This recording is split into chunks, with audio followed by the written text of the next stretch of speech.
Hey everyone, welcome to another episode of Keto Chat. Thank you so much for being here. This marks one full week of doing these every single night. The week has flown by. Thank you all for being here and watching us and supporting. I'm so excited.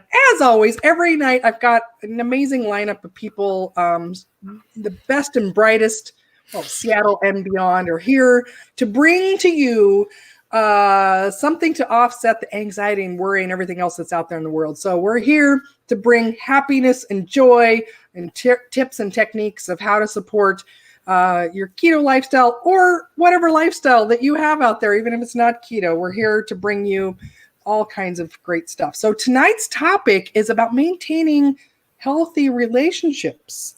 And so right now we've got people that are quarantined at home with people that maybe they love or maybe they don't. We've got people like me that are quarantined at home with just cats. That's it. I love them. Also, hopefully you have some tips for me on how to maintain my relationship with my cats right now. So those of you that are joining us, please share in the comments where you're joining us from. I'm going to have everybody share where they're at. We're all actually Seattle area. I can see we've got a couple people on live, and I know some of you are watching us on the recording too. So thank you all for tuning in. Let me just give brief introductions of who we've got here tonight.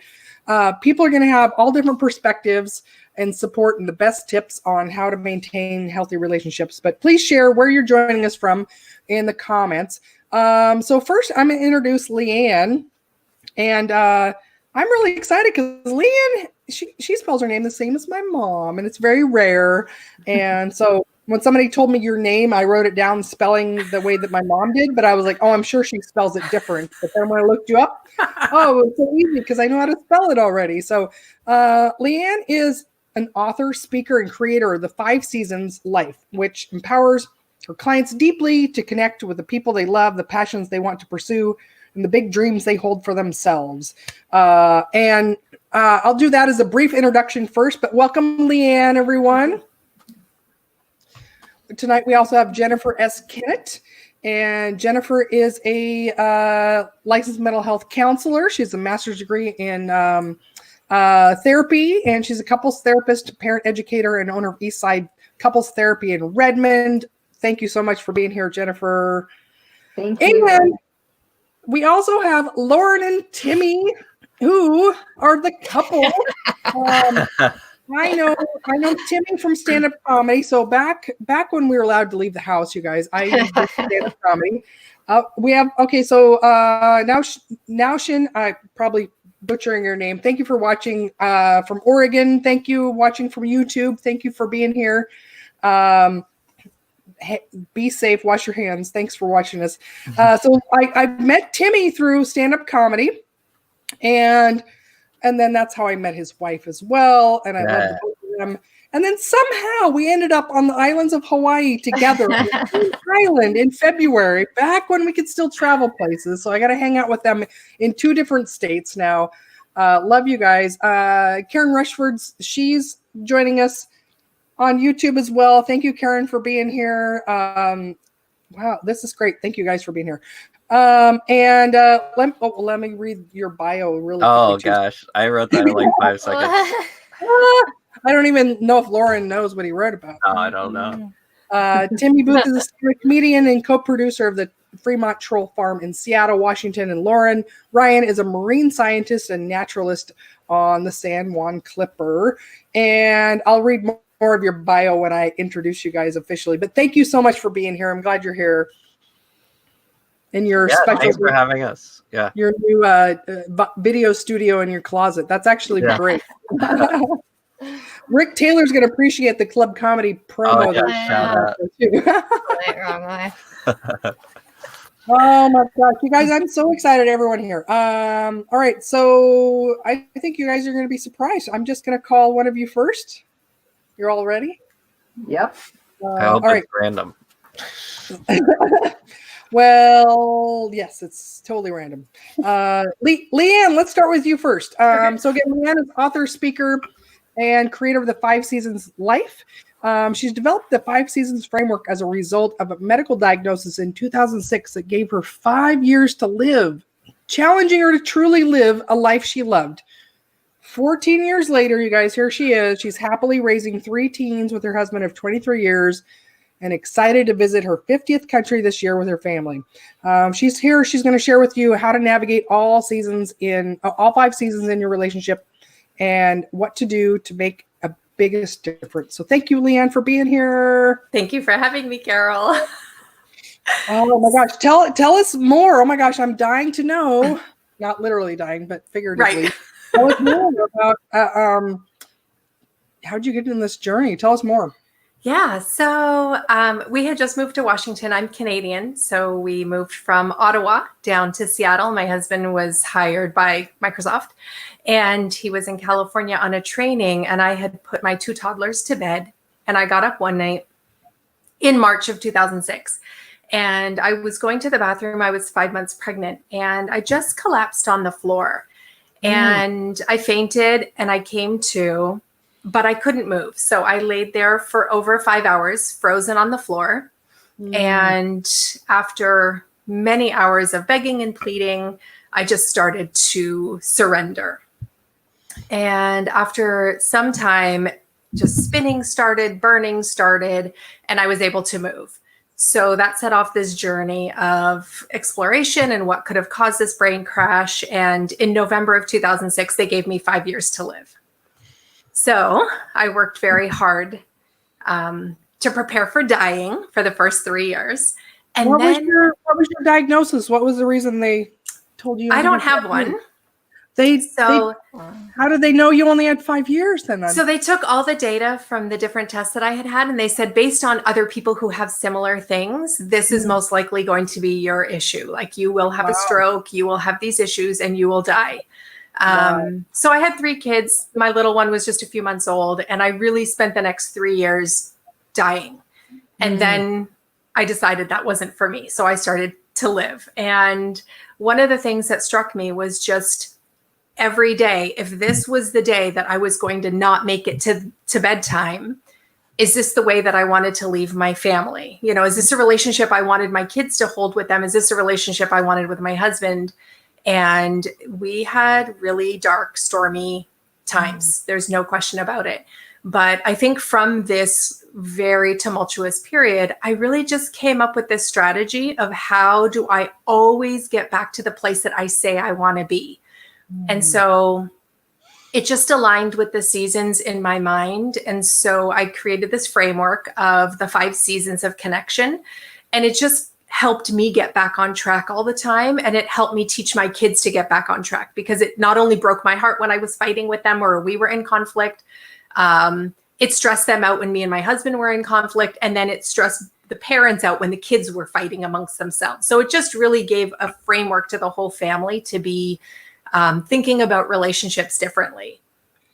How relevant is that for what we're going through right now? Oh my gosh. I'm so excited that you're here, because, you know, we don't know when we can leave the house again. And how do you want to be living your life right now is so important. Like, it is. It's been pretty incredible of a journey just for my own personal exploration, but then to see what this does to other people's families has just been a game changer. I mean, obviously for me, I live this, but to teach other people how to live it as well has just been so empowering for families, because, you know, we can see a lot of things. Like, we know when your hair is done, and we know when you've lost 10 pounds, you know, like the outward facing self, we can all be very quick judges of, but we really don't know what goes on behind closed doors in families. And we don't know who goes to bed feeling bad about themselves and who feels like, you know, they are carrying the weight of the world from guilt, from not being the parent that they wanted to be or teaching the things they wanted to teach. So just those burdens are really heavy, and that carries on, right? So when we plant those seeds in our kids, that grows in them, and it really perpetuates. I'm seeing it now as teenagers. You know, I have the little one who I was pregnant with at the time. He is now turning 14 this summer. And it's interesting to see how I was a different parent to his siblings than I was to him.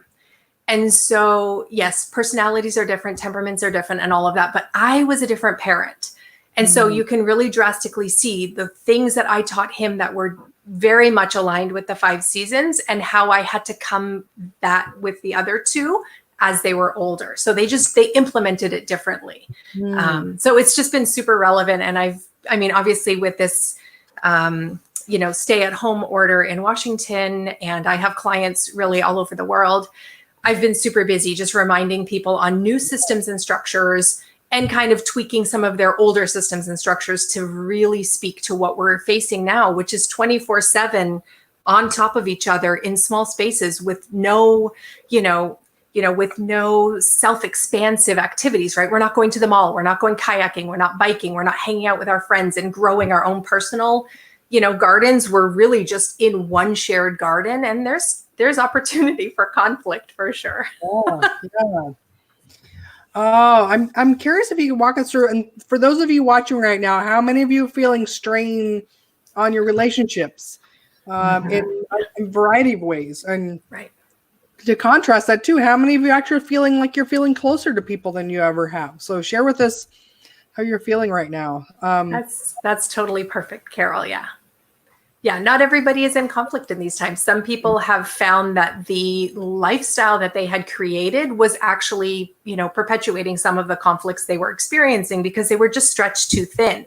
So all of a sudden you might have people who have time that they didn't have, had opportunities to sit in the backyard and read a book side by side, have time to cook something together, where before it was takeout and it was eating on the run. So it doesn't necessarily say that because we're in these close proximities, we're all experiencing conflict, not at all. But for the people who are experiencing conflict, it is a very dark and stormy time because there is no out. There is no end that's just right at our fingertips. We have to learn strategies to stay in connection and stay healthy with our partners as we navigate whatever this is. I remember that in my own schooling. So I have a master's degree in psychology. I remember one of the things they pointed out was that when a family goes through tragedy, crisis, or something as paramount as what's happening right now in our world, it intensifies whatever the underlying dynamic was before that. Totally. So if things were really solid before, it intensifies the bond and Right. connects them even more. And if things were rocky before, it just can blow things up. So Yeah, it's definitely what I'm seeing. I'm dealing with a lot of clients right now who are walking a very fine line, between despair and, their dream life. And they really wanted to go over to the other side, but just, their perpetual conflict or their personality conflicts or, maybe problems with the differences in their values really showed up this week. And they were like, oh my gosh, I'm filing for divorce. And it's like, hold on. Let's just, deconstruct what's going on in your life right now. Maybe that's the path you need to take. But by all means, this virus cannot be the straw that breaks your back. Let's just look a little bit deeper at what systems you have in place. I am not a counselor. Jennifer is here as the trained professional, but I definitely kind of do that first layer of triage with people because I deal with the whole family structure. And so when we look at conflict and connection in a family unit, it always starts with the parents. It doesn't, there's nobody that has ever come to me that said, oh my God, my kids are horrible. They're not homeschooling. They're not paying attention, and I go to the children. It's never the way, it's always to the parents. So we do walk a fine line for sure. And what has happened in our lives is, expanding and for better or worse, showing us the holes that we have, in our relationships. Leanne, can you kind of walk us through an overview of the 5 seasons, kind of the template, or maybe some, some quick tips that people that are watching right now about how, I'm sure it's like very in depth, but if you were to give the highlights and something, a takeaway for people that are watching right now. Of course. So when I talk about the 5 seasons, obviously we have 4 that we know. In my world, when I talk about conflict and hard times, dark periods, it's always winter because we are isolated, we are shut down, we are kind of bundling into ourselves. So winter is where we don't necessarily want to spend a lot of time. What we do then is we create a spring cleaning strategy, just like in your house. You cannot spring clean your entire house in the same moment. It really is a systematic process. And so that is spring cleaning in our relationships, where there are a number of tools and strategies that you can, employ to see what actually needs to be spring cleaned. Not every tool works for every family. So after you get through the spring cleaning, you really arrive in this summer space where you are the very best of yourself with the very best of your partner.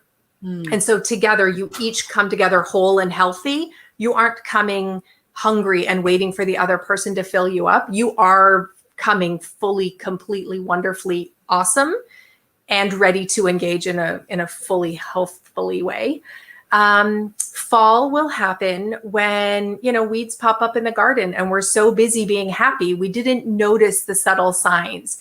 Maybe they asked us a question and we barked something back.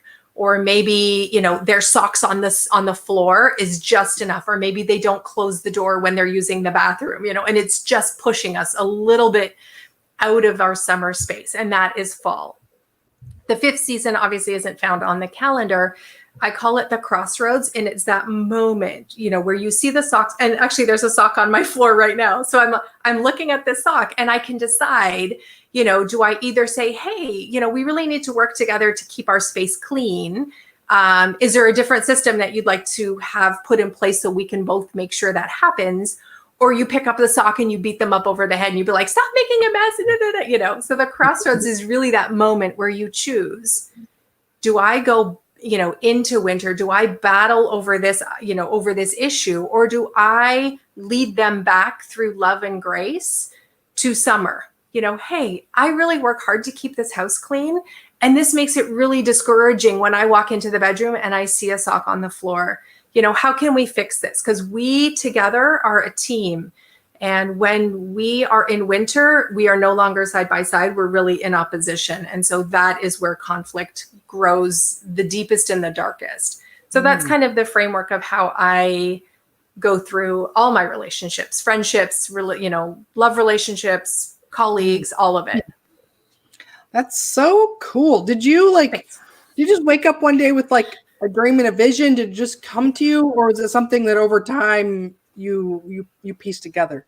Yeah, it came in a fire hose flood one day when I was being a really crappy mom.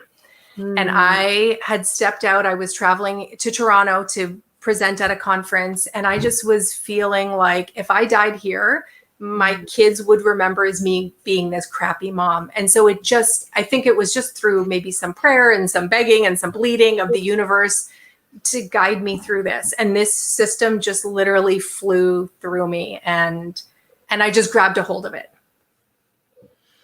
Oh, how many of you watching right now just kind of had like chills run down you where you're like, oh man, what if this is the last moment? What if my kids remember me? So what do you think of that? Like right now, would you want your kids to remember what's happening right now and how you treat them? Or could things be different? Would you be proud of that? I'm trying to think of a question that people would actually admit to answering right now. So Exactly. if you just kind of had like an aha when she was talking about that, like type a why, just a simple why, not even the full word yes in there. Let us know that you're here and this is resonating with you. So I'm going to ask our other guests here to see if they have any questions of you, Leanne. Oh, thanks.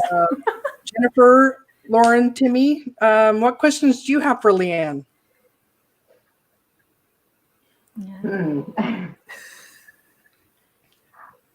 I'm curious about a little bit more about the crossroads, and what are some of the qualities that are the sort of the tools that really allow us to recognize those crossroads.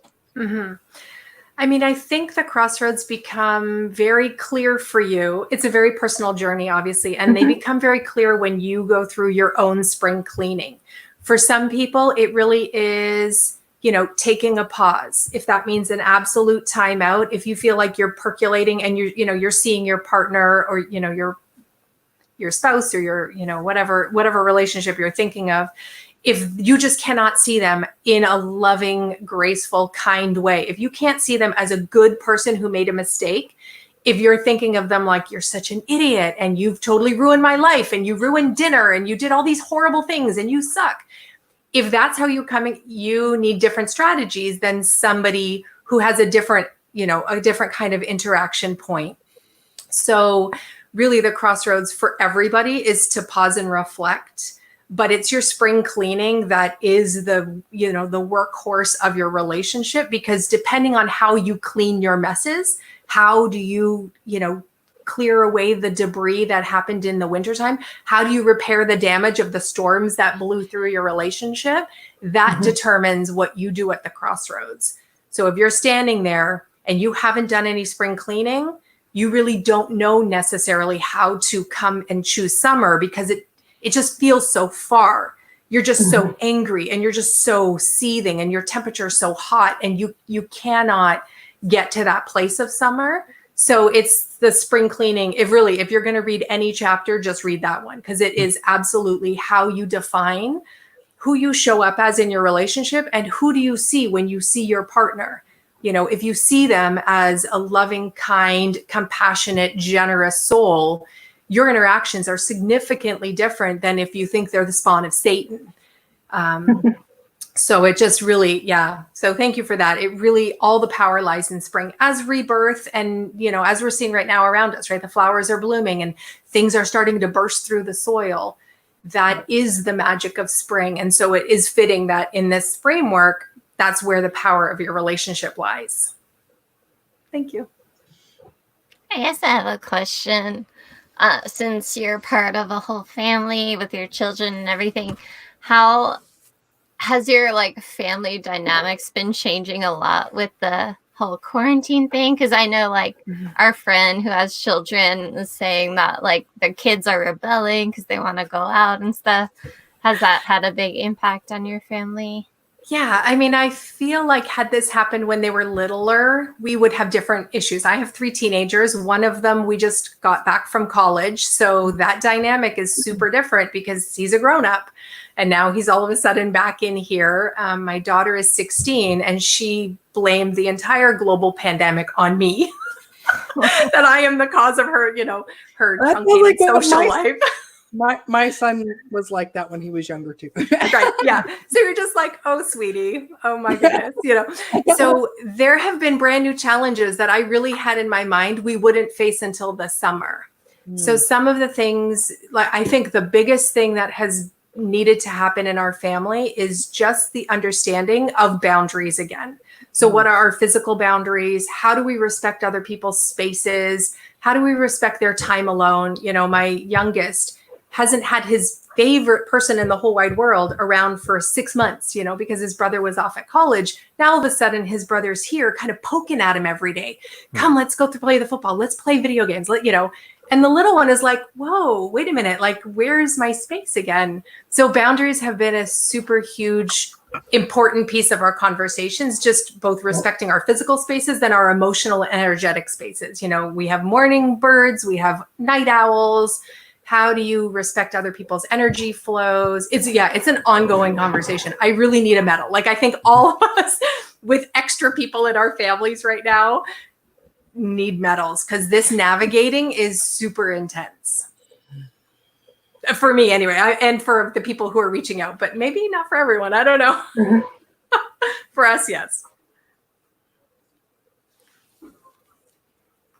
Any extra question from Timmy or? I feel like you guys are here to help us. We're so. Oh, that's great. Thank you, Leanne. Thank you so much. That's such a cool framework that you've developed. And thank you for being here, for sharing. It's my pleasure. Thank you for having me. I'm looking forward to hehearing from everyone else now. I'm glad I got to go first. Yeah.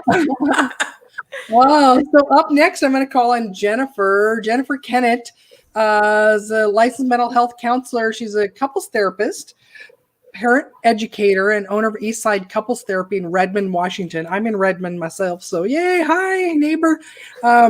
Whether you're a half of a couple whose relationship seems to have slipped sideways, a teen struggling to make sense of the world around you, or they're a frustrated parent, or an unfulfilled adult with more questions than answers, Jennifer understands firsthand the power of being seen, heard, and understood. That knowledge is one of her gifts. That and over 2 decades of experience as a therapist. During that time, Jennifer has forged a reputation as a compassionate, caring, collaborative counselor, helping clients achieve connection, growth, and change that they crave. She's here today to share with you the power of stress-reducing conversations. How many of you right now watching can't wait to hear about how to have better communication? So thank you, Jennifer, for being here. Well, thank you. And, one of the things that I really have realized is that how couples or people manage stress that's outside of their relationship really is indicative of how their relationship is going to proceed. And so one of the tools that I teach most of my clients is the stress reducing conversation. And this is a chance for two people to sit down and really talk about what's going on outside of their relationship that may be influencing how they're showing up in their relationship. And there's a really clear protocol to follow, which is that one person gets to be the listener and one person gets to be the speaker. The speaker's job's pretty easy. They just get to talk about what's going on for them at length. The listener's job is a little more challenging because it's really important in those stress-reducing conversations that the listener is able to start from a place of compassionate curiosity. And I talk about that as sort of a place where your heart gets opened and you really are seeing this person that you're talking to as somebody who you love and want to support. And the role of the speaker as well is to express interest, express empathy. It's a chance at times to sort of relate back, like you're telling me this has happened and this has happened and this is how you're feeling. Am I getting it? And the speaker can be like, yeah, I'm feeling heard. But the most important rule when you are doing a stress-reducing conversation is never side with the enemy. How many times have you been in a conversation where you're talking about something that's happened and your partner or your friend goes, yeah, but that other person meant this or that, or, well, don't you think you overreacted there? And you just feel so shut down. Mm. And that piece of siding with the enemy is the death knell to a helpful stress reducing conversation. It's really important when you're that speaker to feel like you can talk about all of the feelings you had, and that the listener is going to essentially communicate, we're in this together, I'm on your side. And one of the things the other things that I think really couples struggle with is how to stay in that listening mode rather than going into problem solving. There's a wonderful YouTube video called "It's Not the Nail," and so any of you who are interested, it's humorous, but it's really it starts with this couple who are sitting on a couch and they're talking, and the woman has a nail stuck right through the middle of her forehead, and she's talking about the pain she's in, and her partner is sitting there going, but there's a nail. You should just pull out the nail. And she's like, it's not about the nail. Just listen to me. And I mean, in that circumstance, yes, it actually is about the nail. But I think when we are trying to talk about our feelings around something, and somebody wants to jump in with, here's a solution, the message we're getting is the person listening to us doesn't trust that we're capable of figuring it out for ourselves. And so it's really, really important to just stay in that place of feeding back. This is what I'm hearing you're feeling. This is what I'm hearing you've experienced, and recognize there's no such thing as an overreaction. A person's emotional experience is their experience. And even though we might, as a listener, have responded very differently or perceived it very differently, their feelings are really what matters in that moment. Mm. And my very first job in the counseling world was a crisis line volunteer. And I will never forget a call that I had. It was a 45-minute call, and I probably said 10 words. It was just this person really needed to talk. And by communicating that I was listening, I did a lot of, how is that? That was about the majority of what I was saying. And at the very end of the call, they were like, oh my God, you've been so helpful. I can't believe all of the ideas you came up with. And I'm sitting there going, wait, what?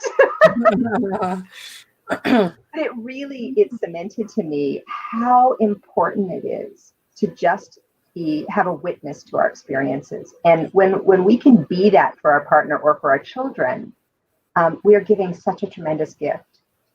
How many of you have sort of sat there when you're a listener going, but I'm not doing anything. How could this possibly be helpful? Well, I want you to know that the gift of simply holding space for people is the most precious gift you can give them. And when you are able to just say, hey, I'm here and I get it, and it sucks that this happened for you, but we're in this together, that person feels like you trust them, and that you are holding their vulnerability with kid gloves, and it really promotes that sense of connection. So this is a tool that I use all the time, and have found that couples, when they practice this, they learn how to listen to each other more effectively about the issues between them as well, because they're using those tools of learning how to listen from a different place. They're learning to listen to understand rather than listen to respond or to debate. Do you find that the couples can learn to do this on their own? Because this is my experience, is that one of the persons in the couple is going to hear this. Mm-hmm. Then they're going to try to bring it back to the couple. Hey, let's try this. And one person might understand it well, but the other one doesn't.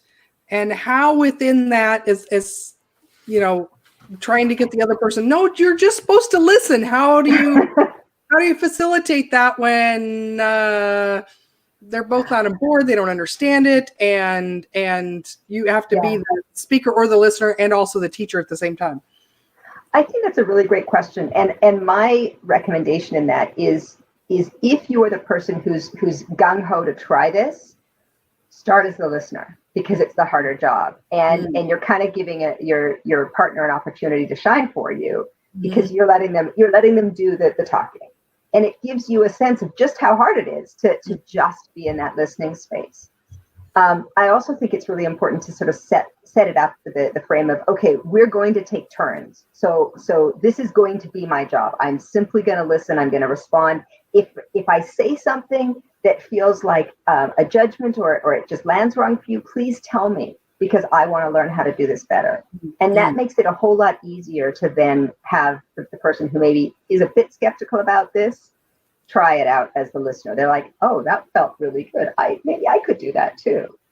And there are lots of tools on the internet. If you type in Gottman stress reducing conversation, there will be articles and things around that come up, which is helpful as well.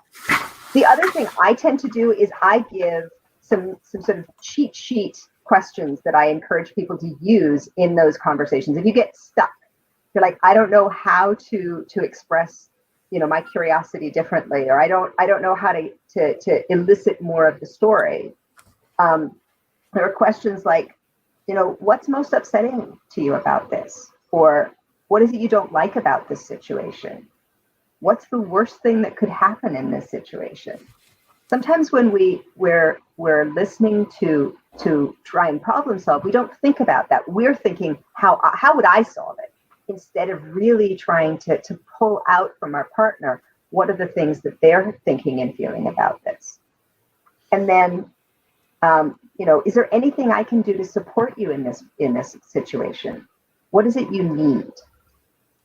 If you could wave a magic wand, what would you want to have be different in this situation? Or what do you wish had happened differently in the situation you went through?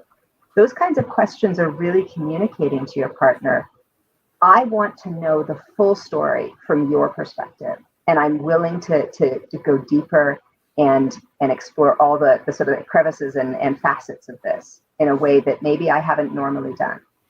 So those are great questions and I encourage people to write some of those questions down on a cheat sheet, because you can look down and go, okay, there's a question I can ask. Mm-hmm. And the other thing that I found, again, working with the crisis on the crisis line, is that if I'm starting to hear the story over again, it usually means that the person has kind of gotten all of what happened out. And so that's a real good cue for me to reflect back sort of a summary of what I've heard. So this happened and that happened and it made you really upset and da-da-da. And at that point, if your partner is kind of nodding and you can say, does it feel like I've got it? They'll be able to say, yes, I really feel like you understood. That's the point that if you want, you can ask the question, would you be open to some feedback or some problem solving strategies? And that's a really key piece, asking permission. Because when we ask permission, we are opening ourselves to the possibility our partner is going to say, actually, no, I don't want that. And we have to then respect that boundary. But sometimes your partner's going to go, God, yeah, I don't know what I could have done differently. And I don't know how I'm going to handle this when I go back to work tomorrow.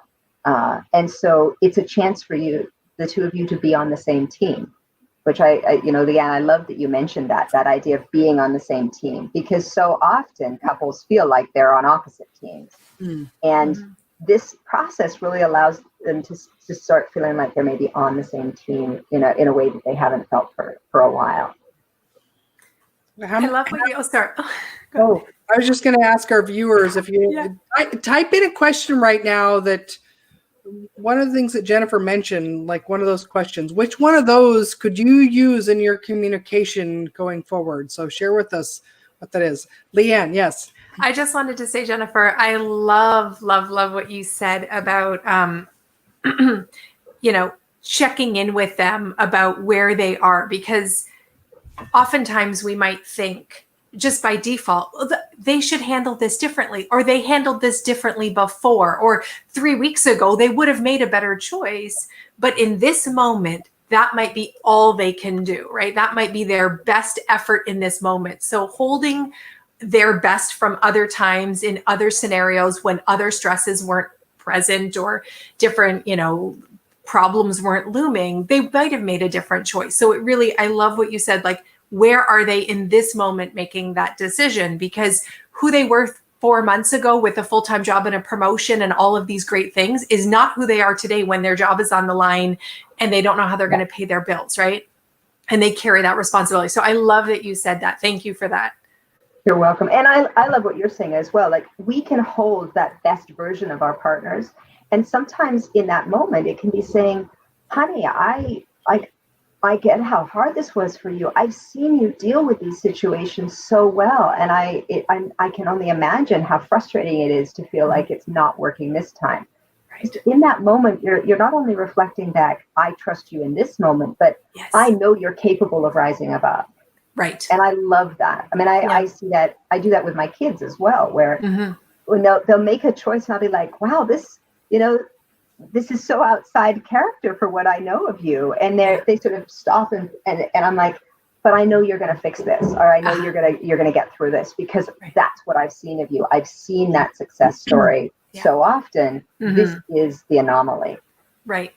And for both our kids and our partners, because these are, unprecedented times, they're making decisions that they've never had to make before. So they might be trying on a different solution. They might be testing something and saying, oh, I wonder if this will work like this. And there needs to, as long as everyone is safe, there needs to be space for people to make choices outside of the way they always did, because these are times outside of what we've always lived.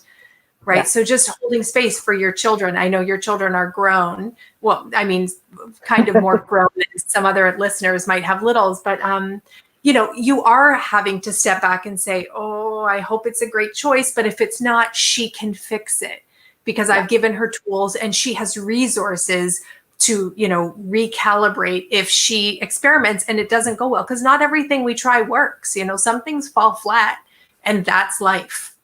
Yeah. Exactly. So there's space for that in the relationship, because the people that we love are going to do things outside of character, and that's their journey, right? They might need to make that choice.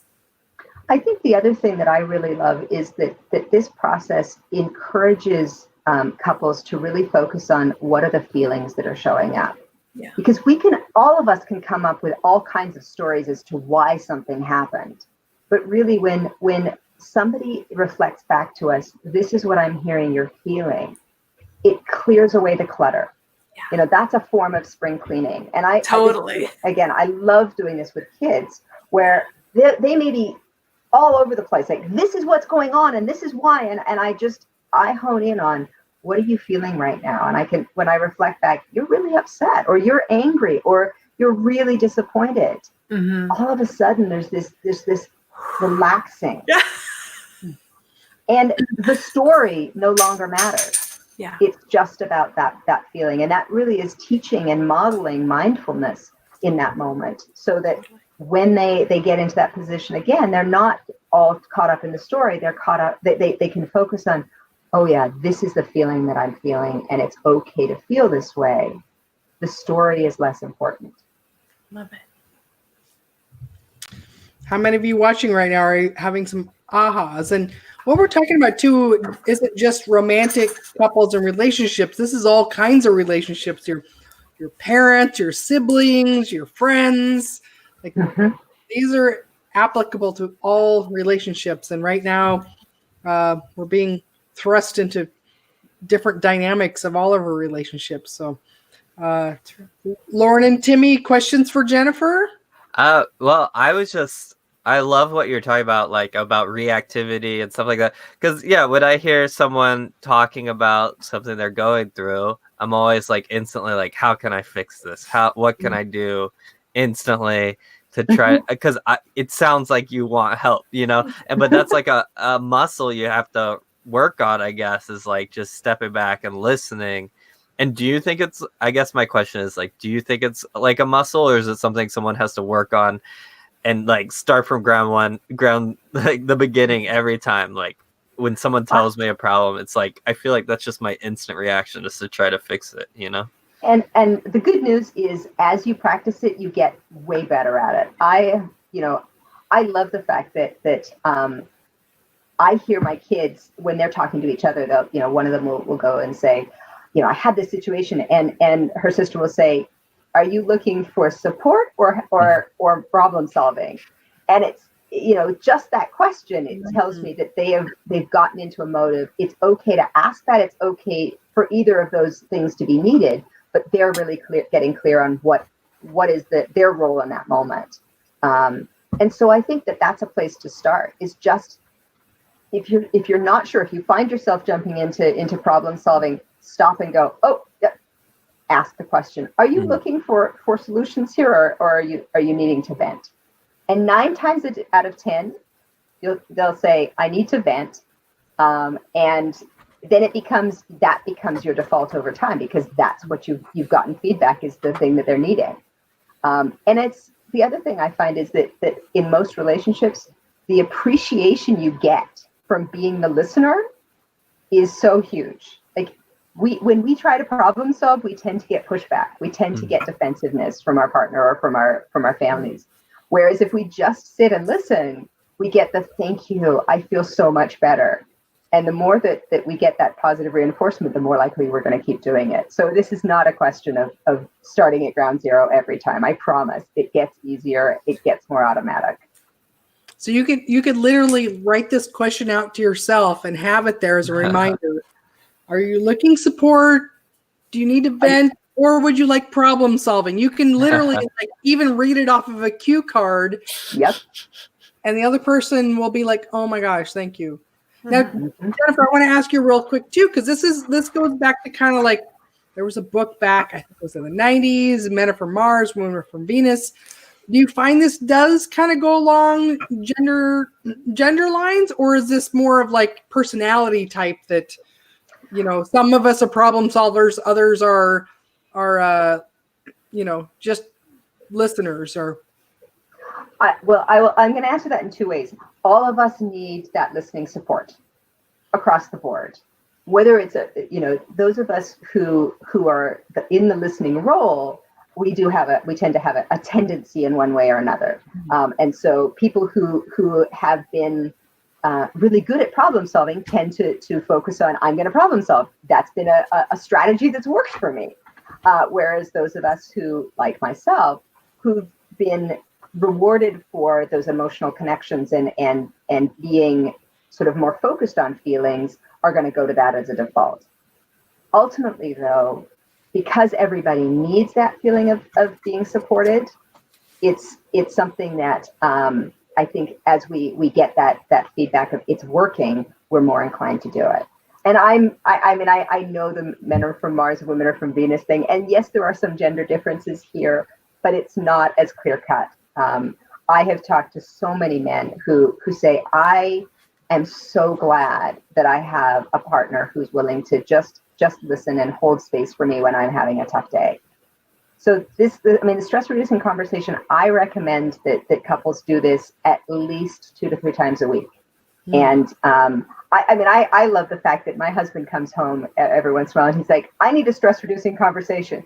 And I'm like, great. You've asked for exactly what I know exactly what you need. I can do that. That's so wonderful. It's heartwarming. Wow. Yeah, building in those routines can make such a difference. But the more you practice it, the better you get at it. All right. Right now, stress reducing conversation, people. Let's start an acronym, SRC. How many of you think you could try this in your own relationships? Again, this can be partners, family, friends, partners, non-partners. How many of you right now? So just type in SRC if you're going to try this technique. Put that in the comments for us. So I think this is wonderful. So great. Okay, next up. You guys ready? Dwellers. We have Timmy Booth and Laura Ryan. I'm going to remind you again. So Timmy Booth is a stand-up comedian, co-producer of the Fremont Troll Farm in Seattle, Washington. Lauren Ryan is a marine scientist and naturalist on the San Juan Clipper. They moved west from North Carolina when they discovered a magical drizzly land of both comedy and orcas. They were married. They were married in 2017, and before that, oh my gosh, they lived in sin. Oh my gosh, and now you guys live in a closet. This is so great. Yeah, I mean, this is the biggest room in our house, so it's cool. Oh my gosh, I'm so excited. Thank you guys for being here. Oh, we got an SRC in the chat. Yay! Oh, yes, I'm so excited. All right, next, and share with us, SRC, who might be your first person you might attempt this with. And so thank you for watching. All right, so Lauren and Timmy, thank you so much. Yeah, I feel like we're the young guinea pig couple here to learn things. We don't really have a lot of advice, so I was just like, what can we do to talk about like healthy relationships? All we have is like what we've done, you know. And I don't know. I thought we'd just tell the story of our relationship. So I came up with 10 tips for building a healthy relationship. And I guess we can go. Oh my gosh, I love this. Okay, so we got an SRC from Anne Marie. Oh yeah, we got another one from Carmen. Yay! All right, we're starting an online trend. Hashtag SRC, you guys. Love it. You have 10 tips. Oh my God, I can't wait to hear this. All right. They're mainly just how our relationship exists. Lauren hasn't seen these either. And so who knows? These are super specific only to us. So here we go. Well, let's see. Okay, so she hasn't seen this list. No, and I'm hiding the notepad on the computer. I only have the... Okay, so number one. Each one of them, I want to pause and check in with her and see. Oh, for sure. Yeah. Okay. Okay. Number one is be from wildly different parts of the country. Okay. So we got our Panthers hat. I'm from North Carolina. Yes. New York. She's from New York. And so back when we could have sports. Yes, thank you. Yeah, we miss it. Although, yeah, rest in peace, Cam Newton. Anyway. I don't know. I don't know how this helped us, I guess. I'm trying to think like how our relationship even exists because I feel like it's really good, but I don't know why. So it's like almost like we're dissecting the frog here. You have to kill the frog, so our relationship is over after this. No, that's what the joke. That's what they say about jokes. Yes, this is good. Maybe that has to. I'll pause here and let you guys know one of my secret formulas for these shows is that every one of them I've invited a comedian on, hopefully find a little bit of comic relief too. So Timmy's here and he drug his wife along, which I'm so grateful for. So we don't have anything else to do. So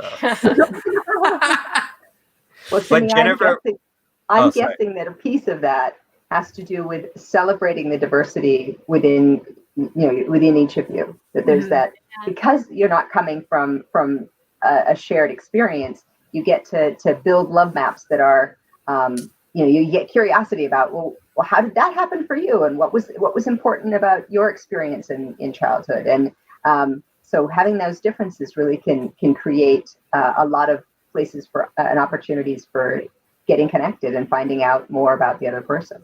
That is so real. Yeah, for sure. It's also fun, like being like, oh, well, this is like taking him to the places in New York, or like teaching him how to cook pasta, or like Italian like recipes, and he's like, here's some grits, you gotta try it.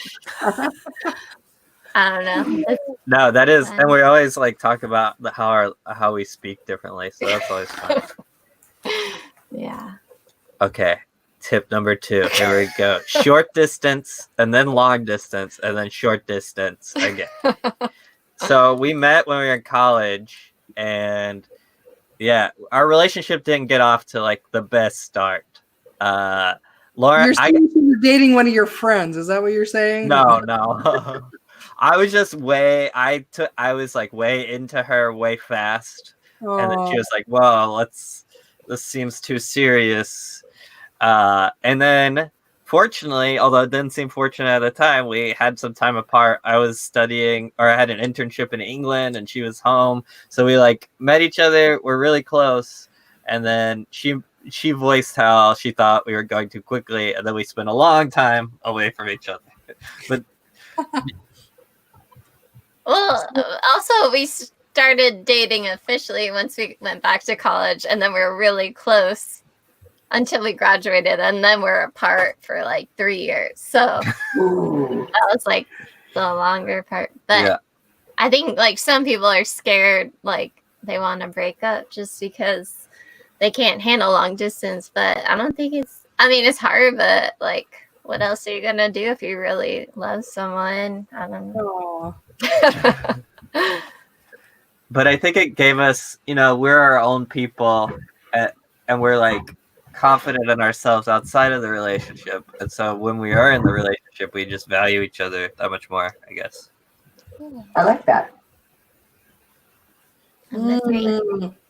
All right, here we go. Number 3. Be a few months younger than your wife at 20 years old. She would like buy me alcohol at bars secretly under the table when we were back from the long distance thing. Well, I don't know, the statute of limitations. Closed now. There aren't even restaurants. What are these things you're talking about? I don't know. That was 10 years ago. That's crazy. Secure. Yeah. I can't believe we've been together that long. 10 years. Wow. Oh. Anyway, we can all buy beer or whatever now. And then the weed stores and the liquor stores and the grocery stores are open because it's essential. So yeah, we gotta have it. And then after that, number 4 is drive across the country in a short time frame with all of your belongings in the car. That's when we moved to Seattle. And that was like, during that trip, I realized like, if we can drive across the country in a short time frame with all of our belongings in the car, like, I feel like we can get through anything. And that's when I'm going to marry her sometime soon. That's awesome. And it prepared you for this experience, being quarantined. Yeah, true. Yeah. We were talking about that and how like it brings people closer or further apart. But I feel like, if you are in a good place, it does feel like we're closer. We go on our nightly walks and we're just trying to survive. It's like, nice. It's so crazy right now. I don't know. Yeah, I can't imagine being quarantined if you're like not getting along with the person or people that you're with. It'd be so much harder. I can't wait to see the Valentines that they come up with next year. Like, you're the someone I could be quarantined with for life. Yeah. When's the next quarantine? Yeah. But it's funny because what you're describing is something that the first time I said it out loud, it cracked me up because I talk with the couples that I work with about a sense of weeness, and of course a weeness is like your elbow, right? And the first person that I was talking to was like, weeness? What's a weeness? And I'm like, togetherness, and like, oh, weeness.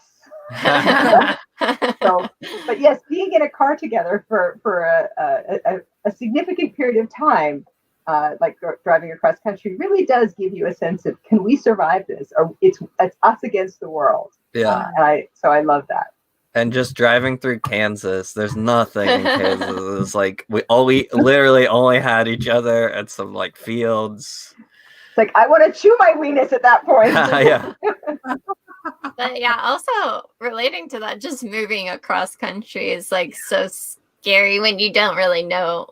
Like, I have an aunt that lives like an hour north of Seattle, but besides that, we didn't really know anyone. It was like we just had each other.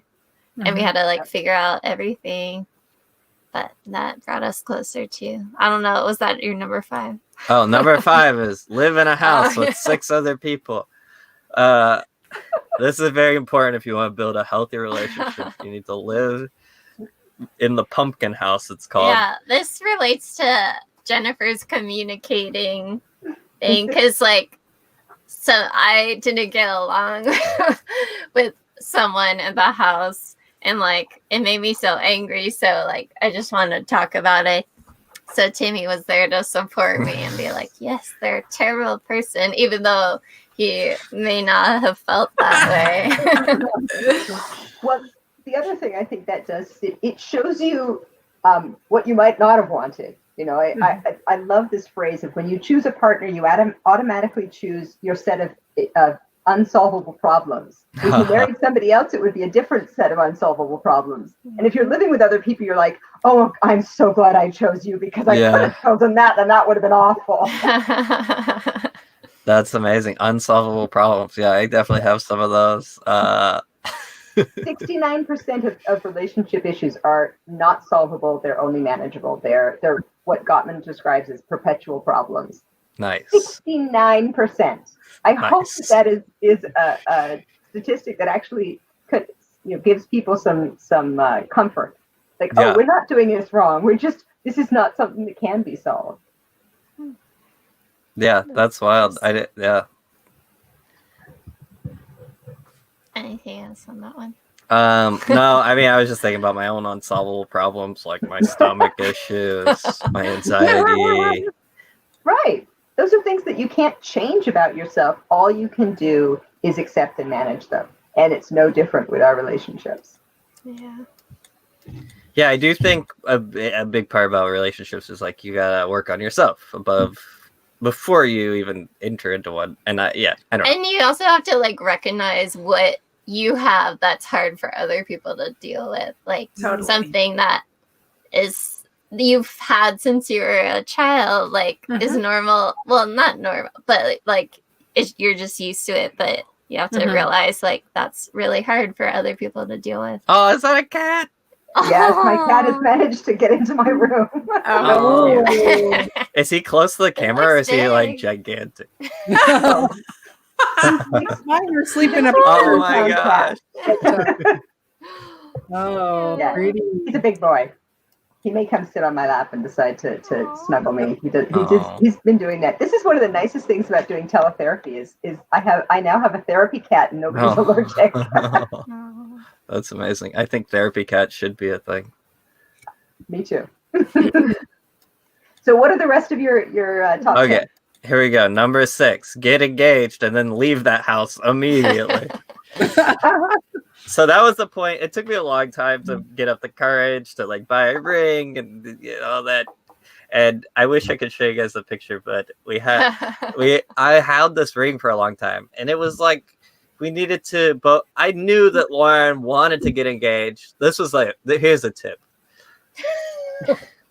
Lauren knew that we were going to get engaged. It seemed inevitable, but then I just took so long that it was a surprise when I did propose to her. It was like the surprise. She's like, oh, okay. I don't know. Anyway, we got a stranger to take our picture at Franklin Falls. So then I was like, there's just the time. I'm like, 1 second. And then I had it in my bag just in case. I was like, here we go. And we got engaged. And then we left that house at a good time. Yeah, what Leanne was talking about, it was kind of like the seasons, like that really affected the house and the relationship we were in with those people. Like we all got along really well during the summer when it's sunny and it's warm, and then during the winter is when everyone got secluded and went in their own rooms, and we were fighting over the thermostat. It was, but we had to move out anyway, so we didn't like fix our relationships that much with that house, but we still, I think, get along with most of the people there. So. Yeah, but now we live in this closet, so it's been pretty good. I'm so proud of you guys. How far you've come. Yeah. And then number 7 is moving to a tiny studio, so that applies. Yeah, it's been a challenge, but I don't know.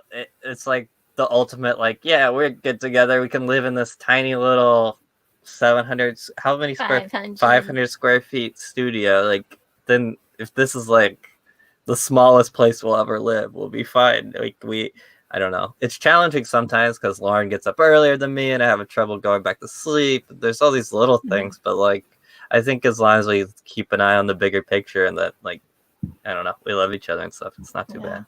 Totally. That's awesome. And the respect is there, right? I don't think she gets up in the morning and makes all the racket, you know, and purposefully tries to, you know, get up, you lazy slob, right? I can imagine, you know, just from this little bit of time, she would be as respectful as she could be in the morning. So you know that she comes at this with love, even though her, you know, her cycle is more of a morning cycle. So you trust that she is doing what she can do to kind of keep things intact. She's not coming with a sharp stick. Leanne's talking about one of my exes. Like spiteful. Like, why aren't you awake yet? You're both putting the relationship first, which I think is a lovely sentiment. And it's something that will keep the two of you feeling connected and close for the rest of your lives. Mm-hmm. But there's slippage, so be careful, because that's a real thing, right? When things start, you know, when you get that little percolating resentment, we're like, oh my God, she's doing it again. Like, that's the moment you harness and say, okay, we need to talk about this. Let's have an SRC, because I'm feeling a little bit itchy, right? Like fall is coming and I feel like this could lead us down the path to winter. I don't want to fight with you. Let's see if we can come up with a different strategy. So just a total side note, but go on. Let's see what number 8 is. Okay, 8. Let's move on. The number 8, get married in Charleston in August. And plan a wedding across country. It was very hot. Her family's from New York. They looked like they were dying. I can imagine. My family's from the South. I don't know. We're very frugal with our money, and so it was cheaper to get married in August. And well, I wonder why. It was also our anniversary. Oh, true. Oh, sweet. I love the summer. Mm-hmm. Yeah. I don't know. Timmy didn't have many opinions on our wedding, so I planned a lot of it. I have a question for both of you. How do you say the word water? Water. Water. Oh, okay. You're neither if you're from New Jersey then. What did they say? Water. Water. You leave the R off, yeah. Water. Oh, water. Lauren My grandmother was from England, and she would say water. Oh, there you go. Water. Water. I'm so thirsty. Get some water. All right. Lauren pronounces the word Mary, and Mary differently. Like, if you say you were gonna marry someone named Mary, then you would be Mary. But Lauren has different New York pronunciation. Yeah. How does it go? It's marry, Mary, and Mary. Like get married, but no, get married, and then you'll be Mary, and Mary will be there. I don't know. I think she might be right. I don't know. I mean, seems right. To me, they're 3 different, and then I moved down to North Carolina. I probably would say it like Timmy, but I think Lauren's right. Yeah. I don't know. Okay, number 9. Have very different interests, jobs, and goals, but also the same goals. Agreed. Mm-hmm. Totally agree. She's into like whale watching and science. She wanted to live up here, and I wanted to just live somewhere with comedy. So we kind of like merged our goals into a goal that we can both goal. But yeah, we also support each other with our different interests. Ooh. Oh, Wooder. wooder. That's weird. That's funny. But yeah, I think it would be more challenging, but maybe doable to have if I like because a lot of comedians date other comedians. You know this, Carol. It's always a recipe for disaster. Yeah. It I don't does want to seem wish like them that a any lot ill of will, times. but I think it's easier because she's like in a completely different field where we have different obstacles in our way and stuff like that. But Yeah. You each get to be an expert. yeah. And then she comes to my show sometimes and I always feel bad. And then no, it's good. She's super supportive. So it's like sometimes comedy shows can be painful, you know. Yeah.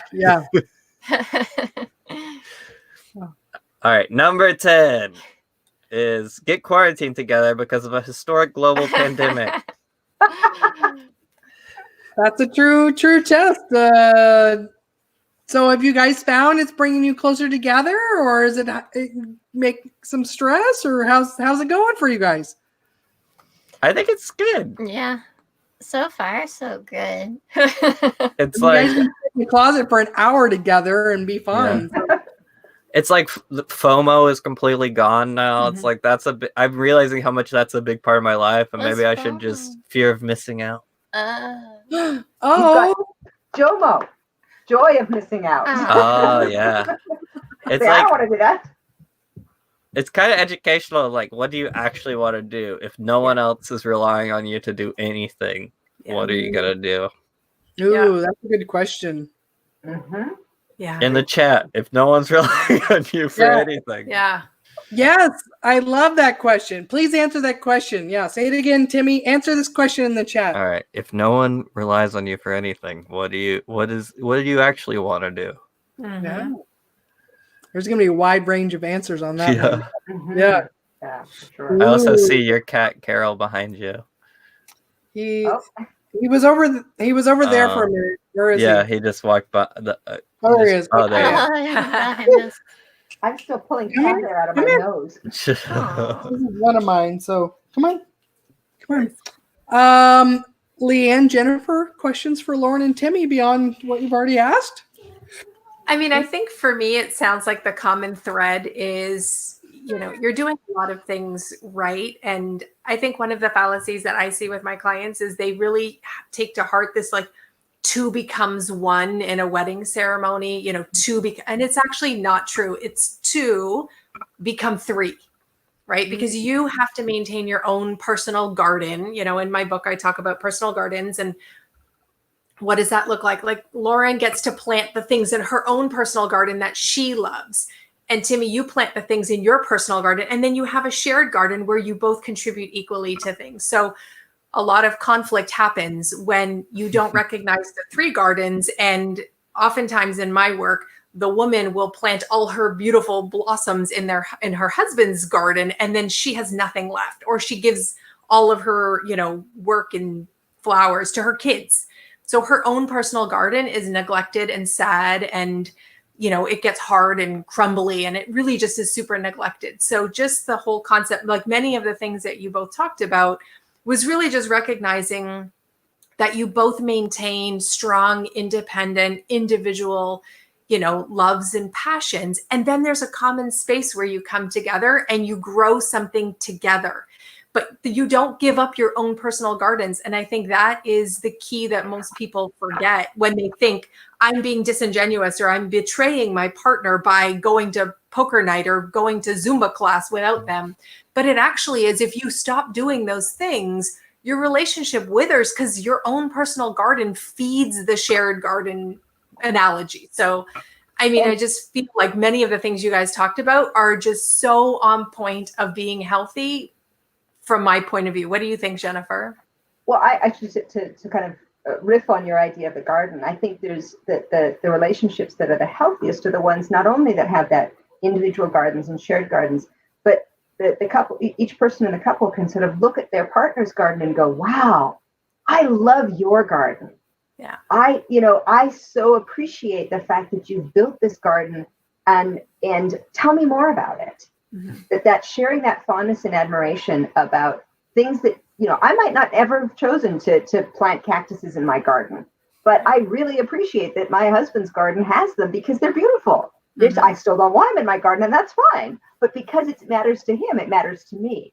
So really, I think remembering that those individual parts of our lives aren't something that we hold away from our partner. And the more that our partner can say, I value it because it's yours, the stronger that shared garden becomes.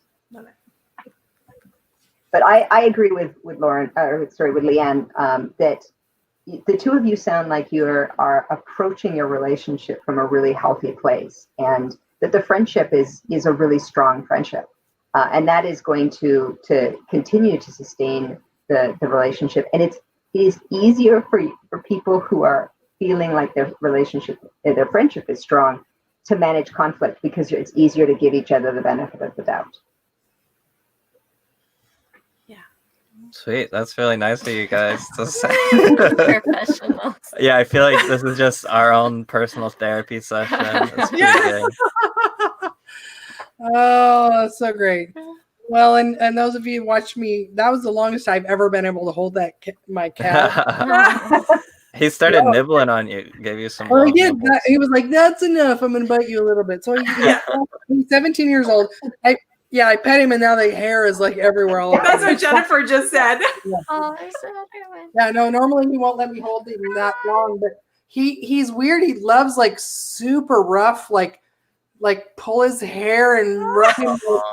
He loves it so much. It's kind of ridiculous. The first time I did it, I'm like, people are like, why are you doing that to him? And he loves it. See? Oh, that's so funny. Anybody who knows cats, like if he didn't like this, he wouldn't let me do this. So no, he would not. He's like, this is so good. It's weird how hard I can do it too. Hurt so much right now. He's purring beyond belief. All right, you gotta put him down. All right, yeah, you gotta. Now I'm gonna pick hair out of my mouth forever now. So, oh my gosh. Okay, you guys, this has been so great. We've gone over because the content is so amazing. Free therapy for Lauren and Timmy, but also you guys are such a good example of like a solid, good relationship. Like this is what that looks like, and warms my heart. I love you guys so much. Yes. Oh, Jennifer, Leanne, you guys have shared amazing content and everything. So we're gonna wrap this up with what I call the lightning bolt round. So this is what I do with my own coaching clients. So everyone take a turn. Yeah, that kind of lightning bolt. Sure, yeah, I'll do that too. Share your aha, your takeaway, or whatever it is that you'd like to say to wrap this up. And also, each of you, please share how people can contact you if they'd like to work with you, connect with you, follow you on social media. Go ahead and share that as well too. So whoever wants to go first, it's random order. Whoever wants to go first. I feel like my takeaway is the SRC, stress reducing conversation, and the spring cleaning, and just you guys are great. And I gotta look up your book. And I don't know if you have a book, Jennifer, but if you do, I'll read it, or I'll look you up on the internet. Definitely. Do you have a takeaway? Oh yeah, I was gonna agree with Timmy about the SRC. It's something that I kind of realized on my own, throughout our relationship, and it's definitely something I still need to work on. And then Leanne, that was really, it definitely made me think about or just myself, because right now I feel like I'm quarantined, I can't do everything that I want to do, but just focusing on this maybe, I don't know, all the time you have, just enjoying every day, being here in our closet. Or your car, or you've been, you've had many small spaces. So and we run an Instagram account. We don't really talk about it. It's a secret Instagram called Window Pets of Seattle. Oh. at Window Pets of Seattle. While we're walking around, we take pictures of pets and windows. You can submit your own That's pets and awesome. windows. Awesome. We need to expand it. We don't have a pet. We're not allowed pets, but one day we're going to get one. But until then, we have Window Pets of Seattle. That's awesome. Oh my gosh, I didn't know. I'm going to follow it right now. Yeah. I'm going to take a photo outside my window of my cat. And, Yes. oh my gosh, thank you guys so much for being here. That's so funny. Yeah, I mean, Jennifer, I had this quote in my book and it just strikes me every time I hear it. The 69% of couples have perpetual conflict. Like they have the same issues. It doesn't matter if they're super happy or in divorce court. That number of people just have these issues that just keep regurgitating through their relationship. So it really isn't about we want to be conflict free. You know, we never want to have winter. It really is just how do we mitigate, you know, the differences in our relationships and come together in a common space to move forward. And sometimes that means you just don't talk about it. You're like, you know, I see that a lot with politics and relationships where, you know, they have staunch polarities in their voting patterns or in their personal beliefs. But that number always strikes me because you think, oh, look, they're so happy. They must never fight.